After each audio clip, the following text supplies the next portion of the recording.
Saya chat mama saya bilang, saya telepon papa saya juga, saya minta maaf, saya nggak bisa pulang. Bukan saya nggak mau pulang, tapi saya kena COVID gitu. Dan jawaban orang tua saya, papa saya bilang kayak, ya itu hukuman buat kamu, karena kamu ninggalin Allah gitu kan. Terus saya cuma bisa diem. Terus juga saya bilang ke mama saya, terus kata mama saya, gak usah ngadu, karena itu udah jadi resiko kamu. Pokoknya selama kamu murtad, ya nggak usah ngadu apapun itu gitu. Dan mama saya juga bilang, selalu bilang, apapun yang terjadi sama kamu itu hukuman. Terus juga apapun yang saya kasih ke mama saya itu nggak diterima karena haram buat mereka. Terus juga air susu mama saya yang ada di dalam saya itu katanya haram buat di dalam tubuh anak yang kafir gitu kan ya. Jadinya apa ya, sebenarnya peperangan rohani sih ya teman-teman gitu. Saya nggak dapet eh apa ya, uji ke kekerasan fisik, tapi batin dan pikiran itu perang, dan itu yang bener-bener harus melekat sama Tuhan. Kalau nggak mungkin saya nggak kuat sampai sekarang. Itu bener-bener penyertaan Tuhan luar biasa. Saya bener-bener serahin semuanya sama Tuhan. eh jadi biar Tuhan yang ambil alih gitu. Ya, selamat pagi, salam sahabat Tuhan. Jumpa lagi bersama saya di channel Teva Kreatif. Ya, pada kesempatan ini, sahabat-sahabat channel Teva Kreatif, kita akan mendengarkan kesaksian dari seorang pemudi muslimah cantik yang sangat luar biasa. Ia nekat mengambil keputusan untuk menjadi pengikut Kristus atau murtad menjadi anak-anak Tuhan. Nah, hal ini membuatnya diasingkan oleh keluarga karena ia murtad menjadi pengikut Kristus, hingga suatu saat seperti cuplikan video yang kita dengarkan bahwa ia mengalami sakit penyakit dan keluarganya menyebut hal tersebut adalah murka Allah. Tetapi ia percaya dan ia yakin bahwa semuanya itu adalah atas izin Tuhan, dan ia hanya menyerahkan semuanya kepada Tuhan. Nah, sahabat Tuhan, penasaran dengan kesaksian selengkapnya dan juga tanggapan keluarganya ketika mendengar ia murtad menjadi pengikut Kristus? Mari kita sama-sama tonton kesaksian Di YouTube, di Facebook, dan juga di Zoom ya. Apa kabarnya hari ini? Semoga semuanya dalam keadaan baik-baik aja ya. Amin. Oke, sebelumnya perkenalkan, nama saya Dian Juanita. Mungkin ada beberapa di sini yang sering lihat saya di YouTube dengan panggilan Diju ya, nama short name-nya dari Dian Juanita jadi Diju. Oke. Em, ini bukan kesaksian saya yang pertama ya. Nah, tapi kiranya kesaksian saya ini buat setiap yang sudah mendengar ataupun yang belum mendengar itu bisa menjadi berkat ya buat semuanya. Amin. Oke. Eh, saya akan mulai kesaksian saya ikut Yesus Kristus. Ya, jadi awal mulanya itu dimulai dari tahun 2013 saat saya masih sekolah, teman-teman. Gitu.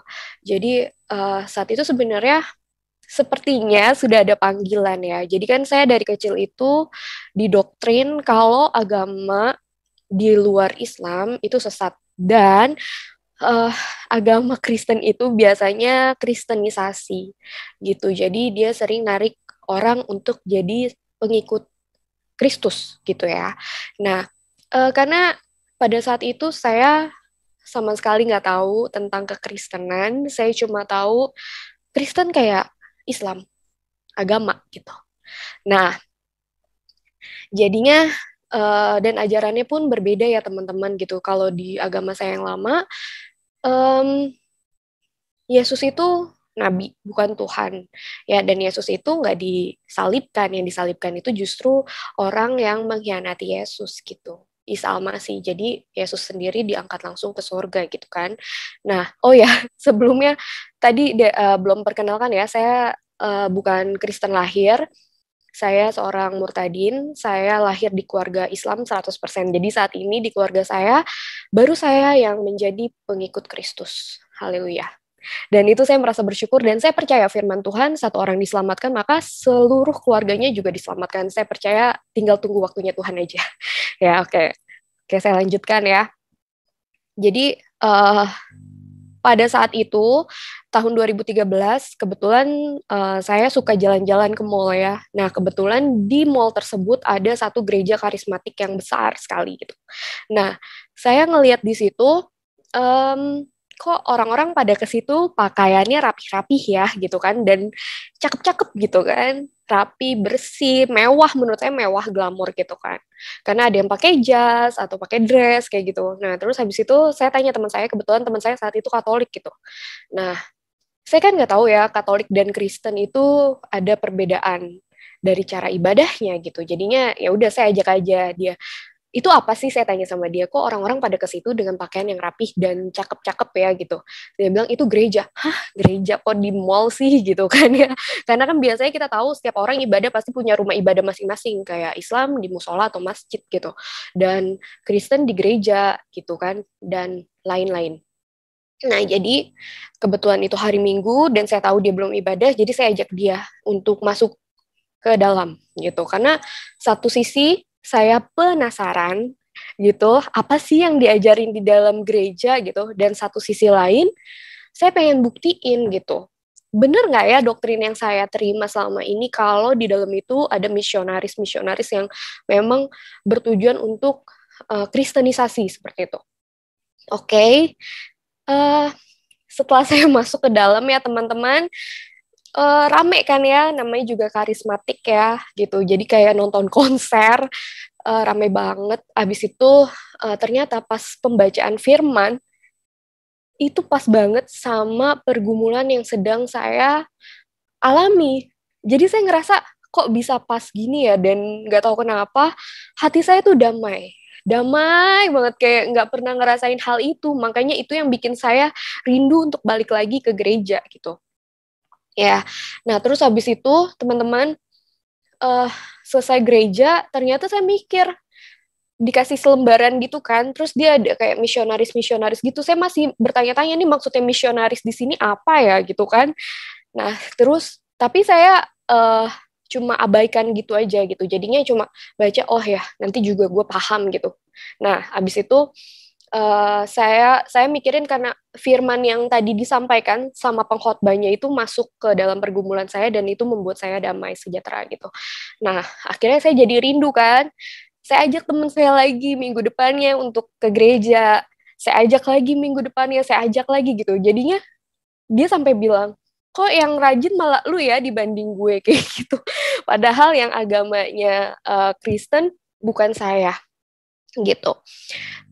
Abis itu um, akhirnya um, ada teman saya bilang, lu mau nggak sih ikut ke gereja gue gitu, kita ikut kelas pemulihan gitu kan, karena kan kita nggak tahu pola asuh dan segala macamnya gitu, karena saya ngerasa ada yang salah dengan cara didik orang tua saya gitu, atau saya takut saya ada sakit gitu yang memang apa ya, nggak tahu kenapa ya, saya emang dari dulu kayaknya interest sama segala sesuatu yang berhubungan sama psikologis, mental health kayak gitu. Jadinya saya ngerasa, wah, boleh nih sekalian saya belajar gitu kan. Pemulihan adalah keterbukaan adalah awal pemulihan kan. Jadi saya belajar untuk mungkin selama ini saya tertutup gitu. Jadinya saya mau tahu sih ajarannya seperti apa. Nah, singkat cerita pas prakelas kelas pemulihan tersebut diinfoin teman-teman kalau selesai kelas akan ada baptisan lahir baru. Nah, di situ saya langsung blek, lahir baru. Oke, jadi Kristen. Nah, suaminya teman saya tanya sama saya gitu. Dia bilang gini, Ju, kalau misalnya orang rumah lu tahu ya, terus habis itu lu jelek-jelek nih ya kata dia, ketemu jodoh di gereja gitu. Lu mau ngomong apa sama orang tua lo gitu, terus pasti kan kebongkar tuh kalau sama ini lo ikut gereja kayak gitu kan. Nah di situ saya mikir iya juga ya, gimana ya gitu kan, kayak aduh harus gimana ya, saat dan saat itu pun saya belum mengenal Kristus, saya belum mengenal kekristenan dengan benar, saya ke gereja karena saya ngerasa saya punya damai sejahtera di sana dan kayak saya tenang dan saya nyaman di dalam sana gitu. Makanya saya selalu pergi ke sana gitu. Nah, akhirnya eh singkat cerita setelah prakelas itu saya jadi takut buat pergi ke gereja. Jadi saya nggak pernah lagi ke gereja, teman-teman, karena saya sangat-sangat takut. Karena saat itu kejadian pernah saya kan deket sama seorang yang emang bukan muslim ya, gitu. Terus papa saya sakit. Nah, di situ pas saya pulang kuliah, saya dapat telepon dari kakaknya papa saya terus bilang kayak gini, pokoknya kalau ada apa-apa sama adik saya itu semua salah kamu, gitu kan. Sedangkan saya deket sama papa saya, jadi saya ngerasa, duh, nggak bisa nih nyakitin orang tua, gitu kan. Saya takut papa saya kenapa-napa. Akhirnya saya mutusin untuk berhenti ke gereja itu karena saya takut satu papa saya kena serangan stroke atau jantung atau ya hal yang menakutkan buat saya kehilangan orang tua ya gitu. Nah, itu saya takut banget. Akhirnya saya berhenti. Terus saya juga takut sama Tuhan saya yang dulu. Saya takut dia murka sama saya. Terus juga saya takut ya dosa dapat neraka dan segala macamnya. Siapa sih yang nggak takut masuk neraka? Bener nggak sih teman-teman? Nah, eh, di perjalanan itu saya ngerasa ketakutan luar biasa, takut banget gitu. Akhirnya saya mutusin untuk ke rumah teman saya yang di daerah deket Bekasi gitu ya. Jadi panjangkan perjalanannya cuma buat nangis-nangis doang. Nah, tapi teman-teman yang aneh adalah selalu ada cara Tuhan buat kita balik. Dan entah kenapa saya selalu seneng, walaupun saya nggak gereja gitu, saya tetap baca firman Tuhan. Dan apa yang keluar dari mulut saya, menurut teman-teman saya, itu saya ngomongin firman Tuhan. Jadi pada saat saya pindah, udah pindah nih jadi Kristen, kan mereka tahu semua, teman-teman kuliah saya gitu. Dia cuma bilang, kalau buat gue nggak aneh lagi, karena saat dulu pun lu selalu bawa-bawa firman, kayak gitu. Sedangkan saya sendiri, saya nggak sadar, teman-teman. Nah, oke. Ceritanya nih, custom banget ya, kemana-mana, nggak urut. Oke, um, lanjut ya. Jadi habis itu, uh, saya mutusin untuk nggak gereja, saya tetap dengerin firman Tuhan, saya tetap baca-baca kayak apa sih, renungan gitu ya, yang kayaknya tuh jadi apa yang menjadikan saya pribadi yang lebih baik lagi menurut saya gitu. Saya belajar banyak deh, pokoknya firman Tuhan memang nyata gitu teman-teman, memang hidup di dalam setiap kita yang baca karena ada tertulis kan ternyata firman Tuhan tuh yang kita baca nggak pergi dengan sia-sia gitu. Nah, pasti ada yang tertinggal. Nah, terus habis itu, oke, saya nafas dulu ya. Oke. Iya, iya. Minum dulu nggak apa-apa.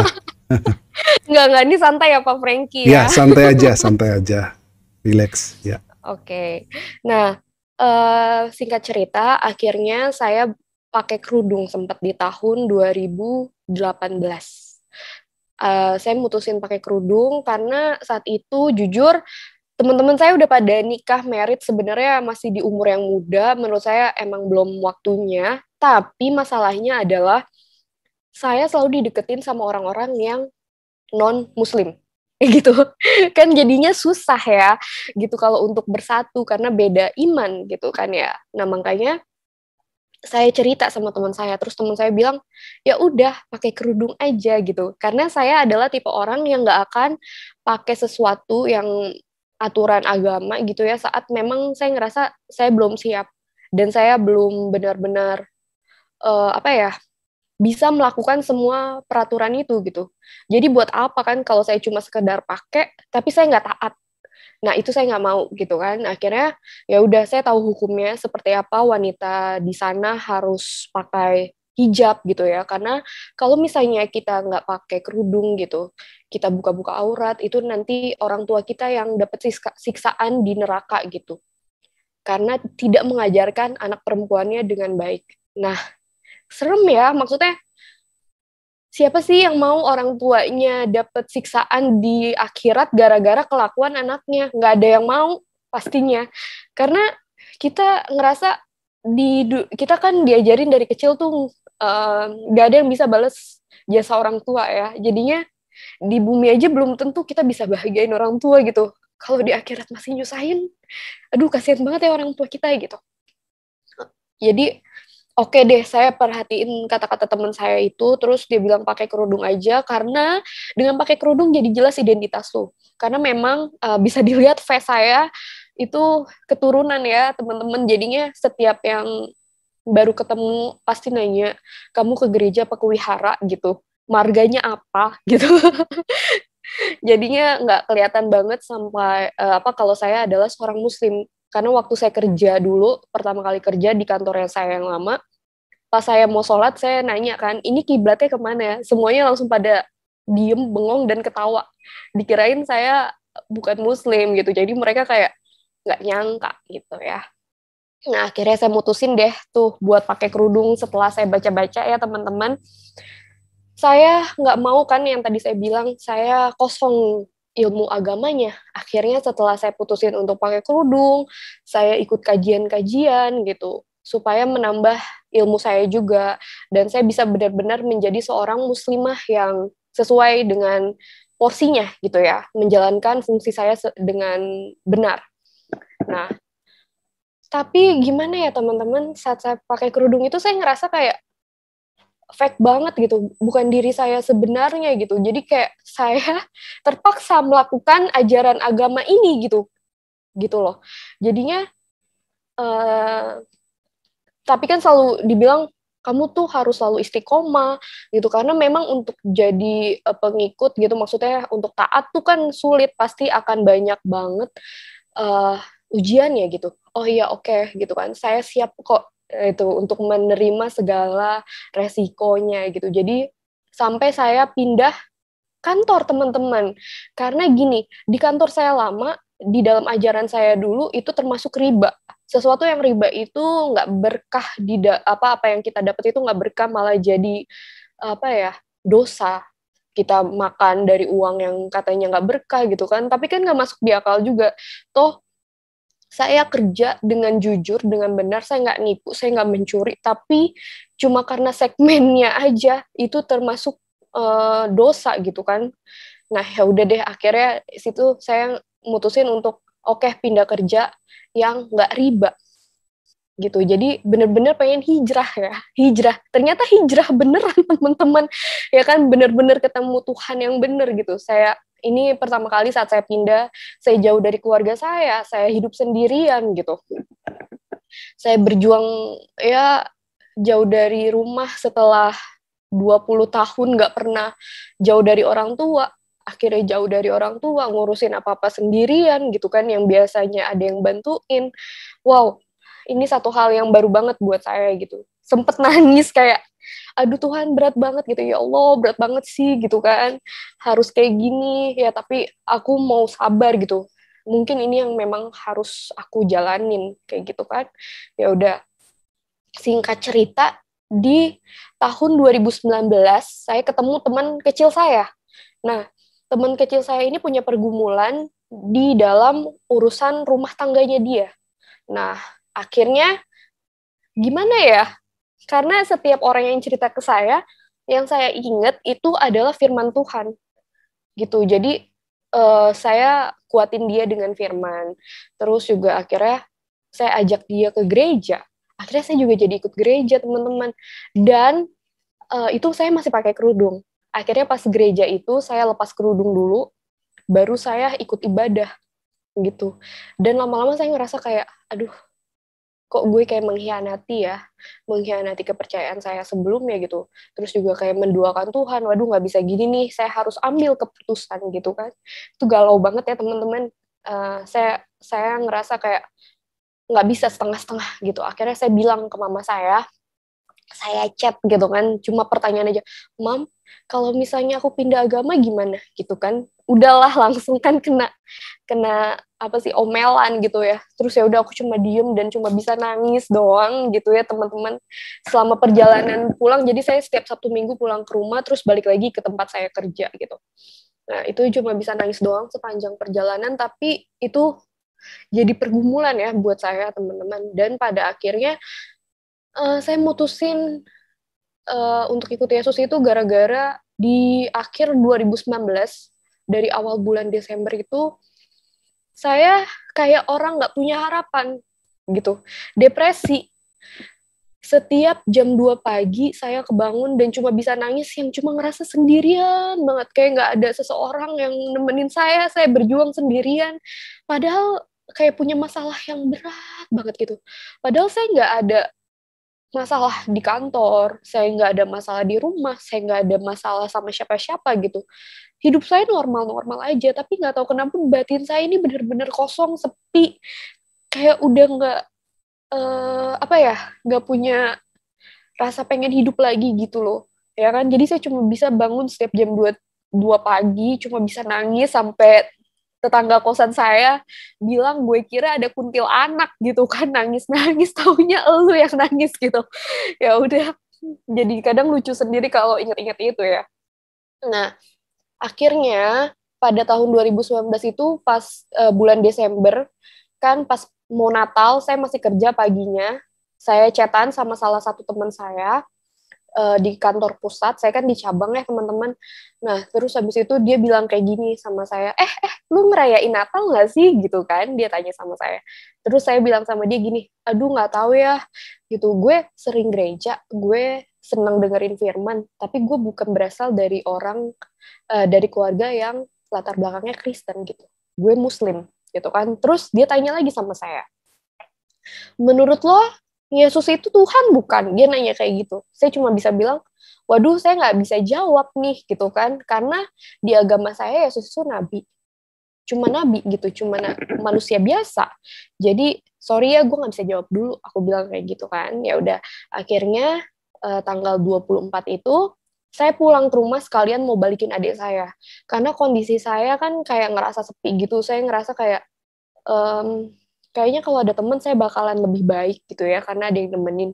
Ternyata nggak ngebantu sama sekali gitu, sama aja ada kosong di sini gitu kan, ada kosong di hati saya yang kayaknya aduh, ini harus kayak gimana sih, kok perasaannya nggak enak banget gitu kan.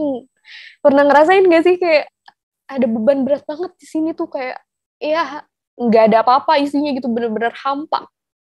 Nah, akhirnya saya balikin adik saya, terus saya tadinya nggak pengen ke gereja, tapi ada kerinduan saya buat datang ke sana.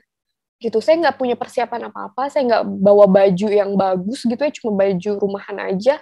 Akhirnya, ya udah saya pakai baju yang ada di rumah, yang penting saya ke gereja gitu. Ya udah, akhirnya saya ikut Natal, malam Natal itu saya ke gereja, dan di situ pertanyaan teman saya kayak dijawab gitu. Yesus itu Immanuel, 100% manusia, 100% Tuhan, dia bersama kita terus gitu. Terus aku kayak, oh oke, ini jawabannya ya. Oke. Terus habis itu nggak tahu kenapa tiba-tiba saya bilang, Tuhan, kalau emang Tuhan maunya aku ikut Tuhan ya udah gitu. Karena pada saat ibadah itu pengkhotbahnya bilang gini, kamu mau kemana lagi sih nak, gitu kan? Aku udah di sini nungguin kamu. Mau ngumpet kemana lagi sih? Kamu ngumpet kemana pun aku tahu. Mau sampai kapan kamu biarin aku nunggu di sini? Gitu kan? Jadi saya ngerasa ditampar, kayak itu kata-kata buat saya bukannya gitu ya Tuhan. Kalau emang Tuhan maunya saya ikut Tuhan ya udah gitu. Saya mau ikut Tuhan, tapi yakinin saya gitu. Tunjukin saya apa yang harus saya ambil kayak gitu. Terus habis itu, tapi kenapa saya ya Tuhan? Kayaknya saya udah beribadah dengan baik gitu kan. Kenapa kan kalau di orang saya dulu dibilangnya sesat ya, dan jadi murtad itu hukumannya neraka. Takut banget dong ya, takut banget gitu. Terus apa namanya, saya bilang kenapa saya ya Tuhan, perasaan saya udah ibadah dengan benar gitu, saya ngaji, saya baca Quran, saya sholat gitu, saya bahkan nggak cuma sholat wajib, saya sholat sunnahnya juga gitu, terus juga saya ikut kajian gitu, puasa gitu. Terus kenapa sih Tuhan saya gitu, kenapa adik-adik saya yang kayaknya mereka enjoy aja jalanin hidup yang nggak ada ketakutan sama sekali gitu, kayaknya mereka lurus-lurus aja jalannya gitu kan. Terus tiba-tiba pendetanya bilang kayak, aku datang ke dunia ini bukan untuk orang benar, ya kan. Nggak ada orang sehat yang butuh tabib, tapi orang sakit yang butuh tabib gitu kan. Terus kayak ngerasa, oh oke, mungkin ini jawabannya gitu kan. Jadinya ada satu hal yang harus disembuhkan di dalam saya gitu, dipulihkan dari dalam diri saya. Jadinya bener-bener kayak oh oke oke oke oke gitu kan, oke deh, kalau emang maunya Tuhan aku ikut Tuhan, aku mau ikut Tuhan gitu. Jadinya dari situ saya putusin untuk ya udah saya mau ikut Yesus gitu. Nah tapi nggak sampai di situ aja teman-teman. Jadi sejak saat saya mutusin itu, saya mulai dipulihkan. Serius, itu bener-bener saya mulai ada ceria lagi sampai supervisor saya bilang kayak, nah gitu dong, kalau pagi-pagi senyum, biasanya mukanya ditekuk aja, kayak gitu. Parah banget ya, emang kalau misalnya hatinya lagi nggak bener, itu pasti kelihatan kan, karena kan hati itu loudspeakernya kita gitu kan sebenarnya. Jadi mau dibohongin seperti apapun pasti kelihatan terpancar gitu kan. Ya udah, akhirnya saya mulai dipulihkan, sempat saya bilang gini, apa namanya, bulan Maret itu saya minta saya dipindahin ke Jakarta sama supervisor saya, tapi ternyata Tuhan nggak kasih karena tiba-tiba ada corona teman-teman ya. Padahal saya udah berniat untuk resign, jadi saya ngerasa itu juga ada penjagaan Tuhan di situ buat saya dan ada rencana Tuhan di situ. Mungkin kalau saya balik ke Jakarta, saya belum dibaptis sampai sekarang. Gitu, karena pas banget pas corona, abis itu kan nggak gereja-gereja tuh, gereja online kan. Nah, akhirnya ada sedikit keraguan karena saat itu saya terima informasi kalau teman saya, yang teman kecil saya ini yang saya ajak ke gereja waktu dia punya pergumulan itu masuk Islam. Dan itu ajaib banget memang, kan dia tiba-tiba menjauhi saya tuh di bulan Januari. Ya. Terus saya ngerasa bilang gini sama Tuhan, Tuhan salah saya apa ya gitu kan. Perasaan saya nggak ngapa-ngapain dia, tapi kenapa ya dia tiba-tiba ngejauh gitu kan. Terus nggak tahu itu ada bisikan yang benar-benar bisikan. Dia cuma bilang kayak gini, tunggu bulan Maret gitu. Saya bingung, ada apa bulan Maret yang spesial ya? Kayaknya dia ulang tahun bukan di bulan Maret, dia ulang tahunnya bulan April gitu kan. Kenapa ya? Dan itu ya dong, jadi bulan April benar-benar ibunya telepon saya. Dia bilang, tolong tante, coba nasehatin abang gitu kan. Dia masuk Islam jadi mualaf nih, bapaknya udah marah-marah segala macam kayak gitu. Terus aku langsung iya iya nanti aku ngomong sama abang. Itu aku nangis, aku kayak nanya sama Tuhan gitu, Tuhan gitu kan, kayak mau teriak tapi di dalam kantor gitu kan nggak bisa. Tuhan maunya apa gitu kan, ini kenapa saat saya mau keluar ikut Tuhan tapi teman saya malah ikut Islam, ini yang bener yang mana gitu kan, ini saya yang sesat apa dia yang sesat ya Abah gitu kan. Terus tiba-tiba ada suara dan itu jelas banget kayak itu karena wanita gitu kan. Masa sih karena wanita, nggak mungkin lah gitu, karena kan dia juga pelayanan gitu kan. Terus ternyata bulan Juli, oh ya saya ceritain lagi, bulan Maret tuh kan jadi ada keraguan. Nah pas ada keraguan itu, pas ibadah saya bilang sama Tuhan, Tuhan ampuni gitu kalau misalnya saya masih ragu untuk ikut Tuhan gitu. Tapi jika emang ini jalan yang benar dan jalan yang lurus, tolong tunjuki saya gitu, tolong kasih saya tanda. Terus akhirnya Tuhan kasih tanda pas ibadah itu, saya dapat firman yang sama seperti saya tanggal 24 pas mutusin untuk ikut Tuhan Yesus. Itu saya ngerasa diingetin lagi dan diteguhkan. Jadi, oh oke, ini nih berarti jawaban buat saya, tapi gimana saya informasi ke keluarga gitu. Ya. Nah, eh, akhirnya saya coba konsultasi ke gereja yang tempat saya dibaptis gitu. Saya ceritain dari awal ke pergumulan saya. Akhirnya saya dijanjiin untuk ketemu mereka. Itu pertama saya diinfoin sama nggak tahu ada bisikan gimana ya caranya untuk kasih tahu keluarga saya kalau saya punya iman yang beda sama mereka gitu. Karena saya bilang sama kakak rohani saya, Kak, aku nggak mau dibaptis sampai keluarga aku tahu imanku, gitu. Aku nggak mau bohongin keluarga aku nggak mau, gitu. Walaupun aku nanti ditolak, walaupun nanti aku dapet cacian, hinaan, diusir sekalipun, yang penting keluargaku udah tahu imanku, gitu. Ya udah akhirnya itu bener-bener yang ada suara kayak mulai dari adik kamu yang laki-laki gitu. Oke, karena dalam Islam anak laki-laki itu tanggung jawabnya besar. Jadi kalau misalnya sesuatu terjadi sama orang tua saya putus hubungan dengan saya gitu kan, nggak mau kontak saya. Nah, saya bisa tanya adik saya yang laki-laki ini gitu. Jadinya apa ya? Saya masih bisa cover. Misalnya kalau misalnya orang tua saya susah atau apa, saya masih bisa tolong orang tua saya. Saya tahu keadaannya mereka seperti apa gitu kan. Nah, akhirnya saya bilang sama adik saya pertamanya ngomel-ngomel, marah-marah gitu kan. Gue nggak terima kalau lo pindah agama, nggak bisa lah gini gini gini gini gini gini gitu kan.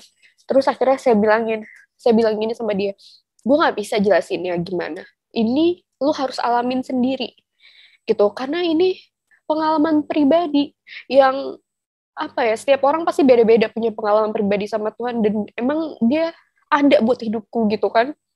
Akhirnya dia bilang oke, kalau emang itu udah jadi keputusan lo, silahkan. Tapi hidup bener gitu kan, lo jangan bikin malu, lo jaga lah segala macamnya itu gitu kan. Oh ya udah oke.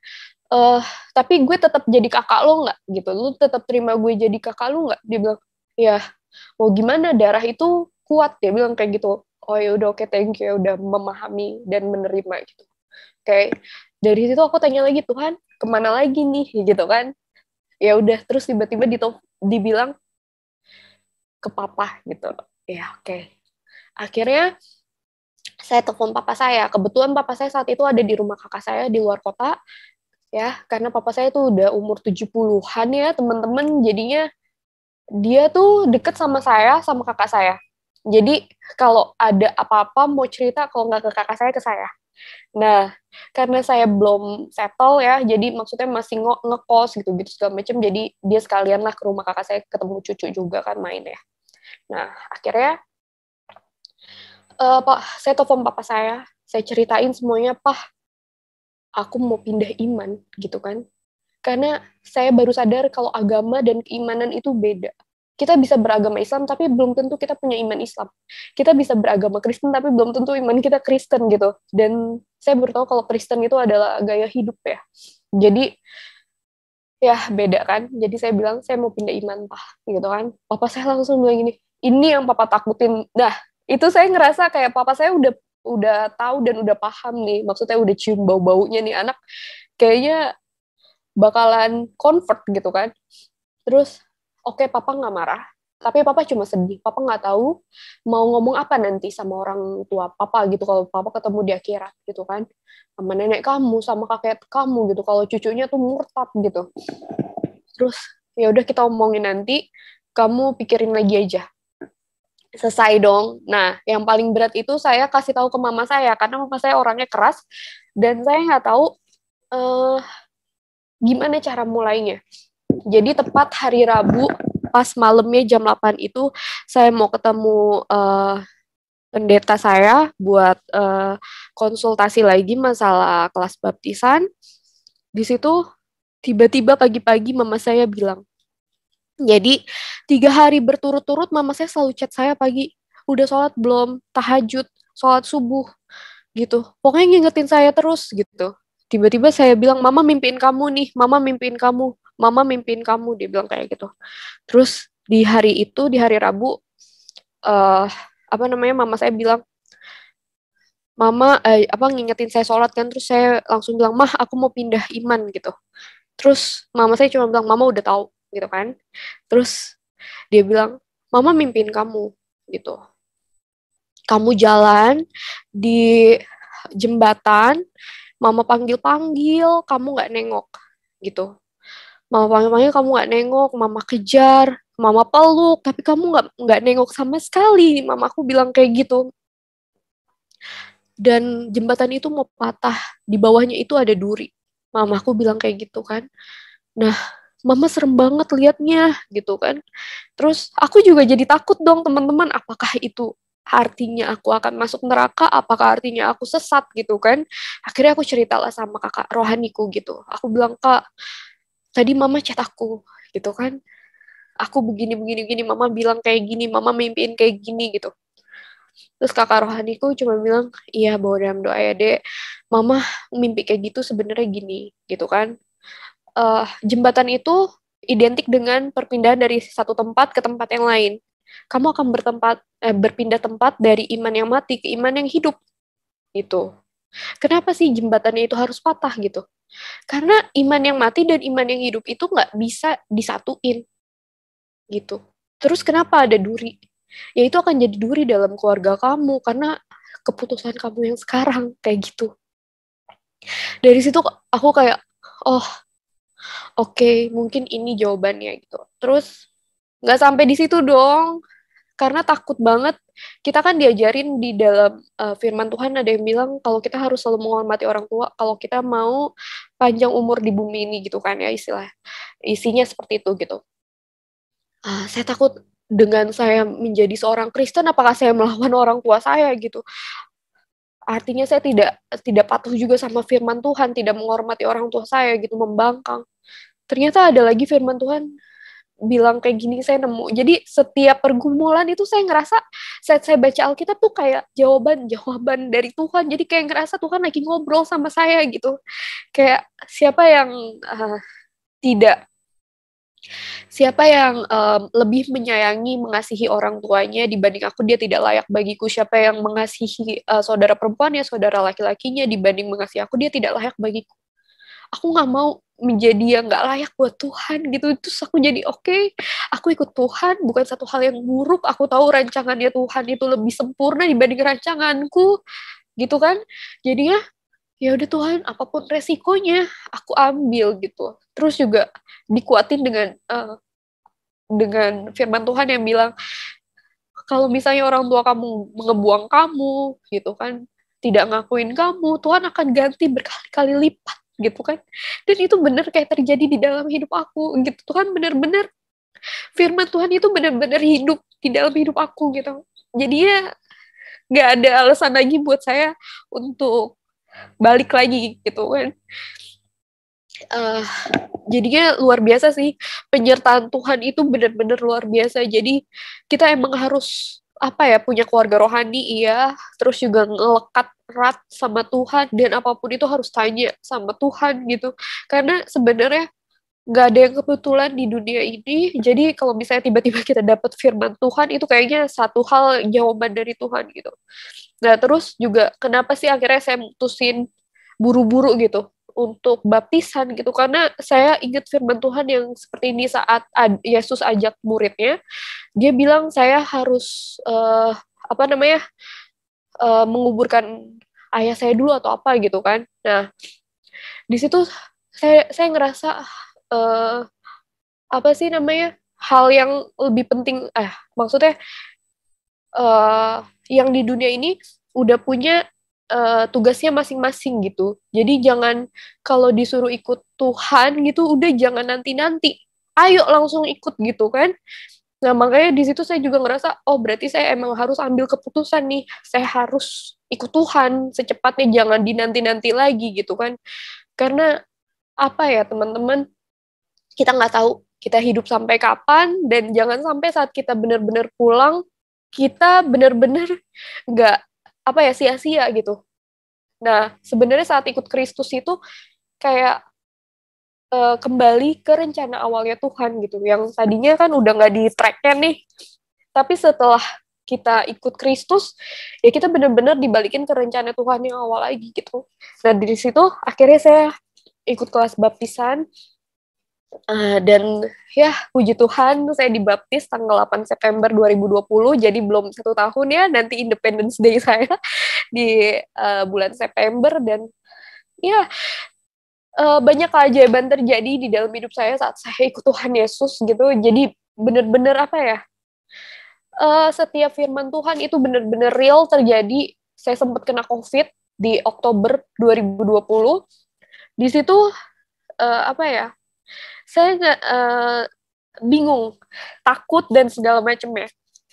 Karena saat itu COVID kan masih kayak satu hal yang baru ya buat setiap kita gitu. Jadi kayak hal yang kayak zombie kalau udah kena COVID tuh kayak nggak ada yang mau deketin, nemenin, dan kayaknya udah virus banget gitu. Nah, Pertama saya tes antigen itu saya non reaktif. Terus saya CT thorax itu saya juga normal. Nggak ada satu hal yang aneh-aneh, tapi penciuman saya hilang, teman-teman. Nah, terus akhirnya dokternya bilang coba swab PCR gitu kan. Nah, pada saat saya mau tes swab PCR itu saya cuma bilang, Tuhan, terjadilah sesuai kehendak-Mu gitu. Sebenarnya harapan saya sih negatif ya, tapi ternyata Tuhan berkehendak saya positif. Dan apakah itu hukuman buat saya? Nggak sama sekali gitu, karena segala sesuatu terjadi pasti untuk kebaikan kita ya. Roma 8:28 itu saya baru sadar dan saya baru mengalami itu saat saya kena COVID. Jadi saya bilang saat itu adik saya bilang kapan lu mau pulang gitu. Kenapa emang ya gitu kan? Karena mama mau ngumpulin orang dan lu harus deklarasi di situ bahwa keputusan lo ini gak akan menyeret orang tua nanti di akhirat gitu. Yang jadi berat buat mereka gitu kan. Hukumannya buat mereka jadi gak berat. Nah terus habis itu aku bilang gini, aduh gak tahu kapan gak bisa gitu. Gue positif COVID gitu. Jadi gue gak bisa kemana-mana. Gue harus isolasi dan kawan-kawannya gitu kan. Terus dia nggak balas lagi, terus saya chat mama saya bilang, saya telepon, papa saya juga, saya minta maaf, saya nggak bisa pulang, bukan saya nggak mau pulang, tapi saya kena COVID, gitu. Dan jawaban orang tua saya, papa saya bilang kayak, ya itu hukuman buat kamu, karena kamu ninggalin Allah gitu kan. Terus saya cuma bisa diem, terus juga saya bilang ke mama saya, terus kata mama saya, nggak usah ngadu, karena itu udah jadi resiko kamu. Pokoknya selama kamu murtad, ya nggak usah ngadu apapun itu, gitu. Dan mama saya juga selalu bilang, apapun yang terjadi sama kamu itu hukuman. Terus juga apapun yang saya kasih ke mama saya itu nggak diterima karena haram buat mereka. Terus juga air susu mama saya yang ada di dalam saya, itu katanya haram buat di dalam tubuh anak yang kafir gitu kan ya. Jadinya apa ya, sebenarnya peperangan rohani sih ya teman-teman gitu. Saya nggak dapet apa ya kekerasan fisik, tapi batin dan pikiran itu perang, dan itu bener-bener harus melekat sama Tuhan. Kalau nggak mungkin saya nggak kuat sampai sekarang. Itu bener-bener penyertaan Tuhan luar biasa. Saya bener-bener serahin semuanya sama Tuhan. Jadi biar Tuhan yang ambil alih gitu. Jadi pas saya COVID itu kebetulan saya cuma ngandelin gaji saya ya teman-teman. Jadi kan habis buat tes ini tes itu, dan buat kebutuhan saya sisa duit saya cuma 400.000 saat itu. Terus orang apa namanya, sorry, bapak kos saya bilang kamu mendingan jadi saya sempat bilang sama bapak kos saya kalau saya kena COVID. Akhirnya puji Tuhan dari kantor kan pernah sempat ada kerjasama sama puskesmas sekitar. Jadi saya kenal orang puskesmas, saya laporan kalau saya kena COVID. Akhirnya dibantuin untuk urus surat domisili dan kawan-kawannya biar saya dapat slot di tempat isolasi dari pemerintah gitu. Ya puji Tuhan diurusin dan emang dapet. Jadi pas saya udah selesai dari situ, saya mau pulang lagi dong ke kos gitu. Uang saya tinggal 400.000, terus bapak kos saya bilang, mendingan kamu jangan di sini dulu gitu. Kamu ngungsi dulu kemana, nanti kalau udah gimana-gimana baru balik lagi gitu. Karena anak-anak kos masih takut. Itu jadi kayak gimana ya? Aduh harus apa nih gitu kan? Mana nyewa kosan di situ 1 jutaan per bulan ya gitu kan? Minimal tuh 1.200.000 gitu kan? Duit dari mana gue gitu kan? Kayak ya udah akhirnya di dalam ambulan cuma bilang, Bapak please take over gitu kan.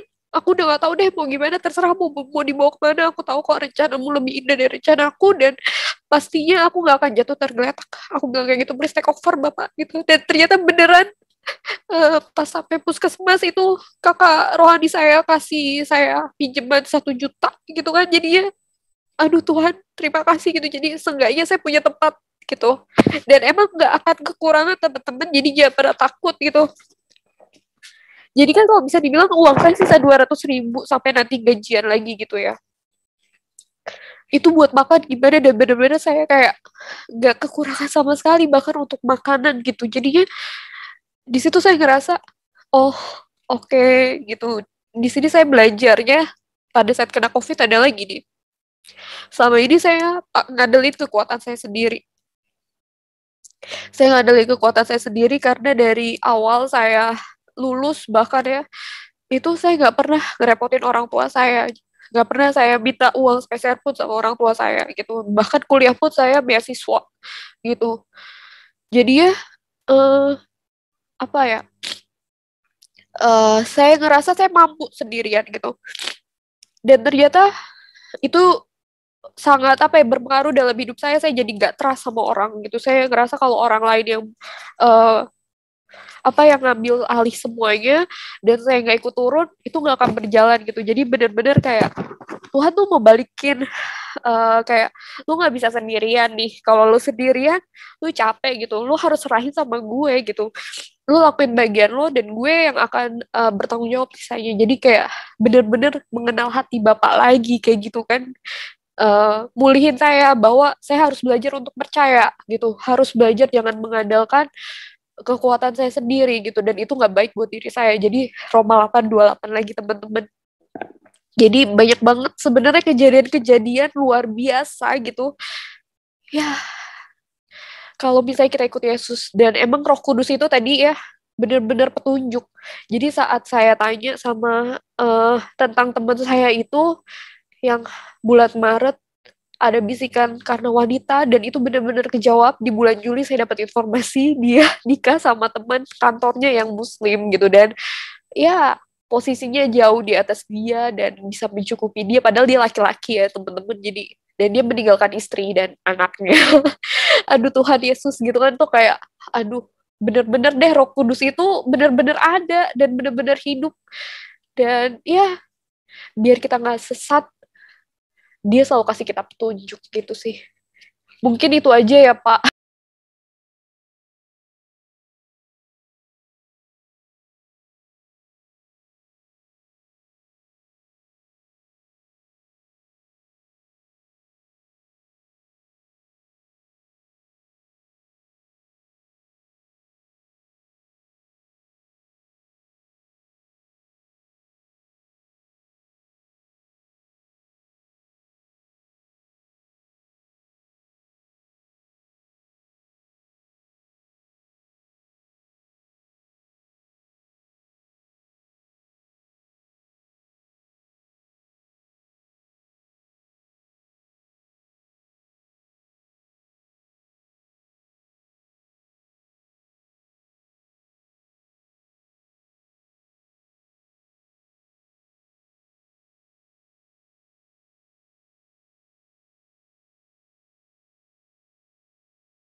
Tuhan Yesus emang luar biasa banget karena gini, saya ngerasa kayak misalnya cerita-cerita sedih itu kadang orang pakai buat apa ya, buat dimanfaatin dengan satu hal yang nggak oke gitu. Tapi setiap apa ya, setiap hal yang nggak enak yang diizinkan sama saya gitu, itu saya ngerasa kayak disitulah Tuhan memproses saya gitu untuk membentuk mental saya gitu. Jadinya, dan kita kan semua anak-anak raja di sini ya Pak, jadi nggak mungkin kita Ya, punya mental tempe gitu ya. Jadi nggak tahu kenapa, jadi setiap apapun gitu, kalau misalnya saya dihina, saya dijelek-jelekin, ya pokoknya itulah, itu kayak apa ya, saya ngerasanya kayak nggak disakitin gitu loh Pak. Jadi karena mungkin karena kekuatan Allah sendiri, karena kan Allah, kita bait Allah ya, jadinya itulah kekuatan yang Tuhan kasih buat setiap kita, penjagaannya luar biasa deh untuk setiap kita gitu. Jadi saya juga nggak ngerasa yang gimana-gimana sampai jatuh banget, enggak.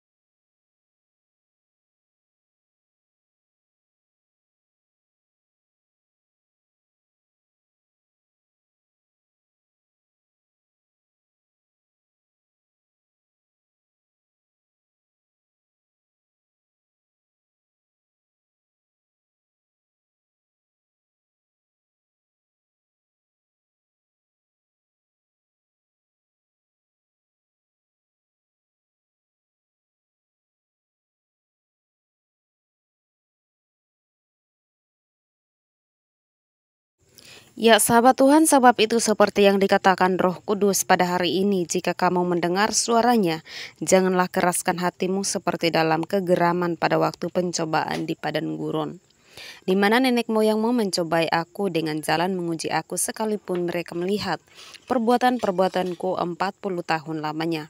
Itulah sebabnya aku murka kepada angkatan itu dan berkata, selalu mereka sesat hati dan mereka tidak mengenal jalanku.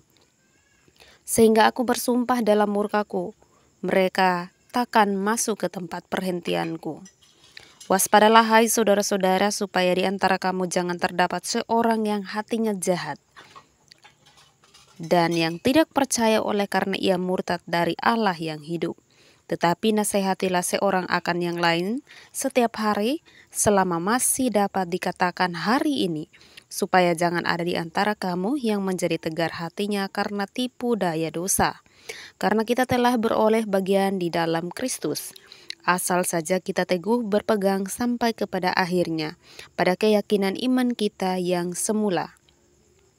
Tetapi apabila pernah dikatakan pada hari ini, jika kamu mendengarkan suaranya, janganlah keraskan hatimu seperti dalam kegeraman.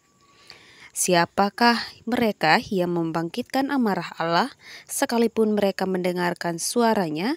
Bukankah mereka semua yang keluar dari Mesir di bawah pimpinan Musa? Dan siapakah yang ia murkai 40 tahun lamanya? Bukankah mereka yang berbuat dosa dan yang mayatnya bergelimpangan di padang gurun? Dan siapakah yang telah ia sumpahi bahwa mereka takkan masuk ke tempat perhentiannya? Bukankah mereka yang tidak taat? Demikianlah kita lihat bahwa mereka tidak dapat masuk oleh karena ketidakpercayaan mereka. Ya sahabat Tuhan, dari firman dan juga kesaksian yang kita dengarkan bersama, bahwa berbahagialah orang yang mendengarkan suara Tuhan secara langsung dan berbahagialah mereka yang melihat Tuhan. Kiranya firman ini dan juga kesaksian ini dapat memberkati kita. Semoga ketika kita mendengarkan hal-hal tersebut atau diberi kesempatan untuk melihat Sang Pencipta, janganlah keraskan hati seperti kegeraman. Sebab banyak orang di luar sana yang ingin untuk menjumpai Tuhan Yesus, meskipun hanya dalam mimpi. Namun mereka tidak dapat melihat Tuhan, sekalipun hanya dalam mimpi. Tetapi berbahagialah mereka yang melihat penampakan Tuhan Yesus. Tetaplah berpegang teguh dan berjalan di jalan yang benar. Ya sahabat Tuhan, demikianlah kesaksian dan juga firman yang kita dengarkan bersama. Kiranya firman dan juga kesaksian ini dapat memberkati saudara dan saya. Sekian dan terima kasih. Salam, sampai jumpa.